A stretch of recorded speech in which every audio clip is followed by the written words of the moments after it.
শুধুমাত্র পরিবেশ বান্ধব বাজি পোড়াবো। 12ই নভেম্বর রাত 8টা থেকে 10টা পর্যন্ত। কিন্তু মা, আমি কি করে বুঝবো কোনগুলো পরিবেশ বান্ধব বাজি? না, বাজি বাক্সের উপরে দেওয়া কিউআর কোড যদি আমরা স্ক্যান করি তাহলেই একটা অনুমোদনের শংসাপত্র দেখা যাবে।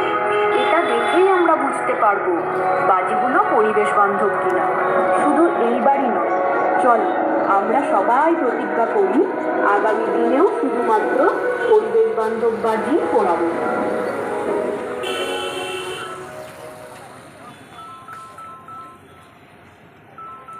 সুইচার ফাউন্ডেশনের পক্ষ থেকে আপনাদের সবাইকে দীপাবলি ও কালী পুজোর আন্তরিক প্রীতি শুভেচ্ছা ও অভিনন্দন। আহা কি আনন্দ আকাশে বাতাসে, আহা কি স্যারের হোমওয়ার্কগুলো করেছিস? স্যার কিন্তু এক্ষুনি এসে যাবেন। হ্যাঁ মা, করেছি। দেখো মা, কত বাজি দিয়ে গেল নতুন কাকা। এবারও কালী পুজোর খুব মজা হবে। না রে ভাই, এবারে আর বাজি ফাটাবো না আমরা।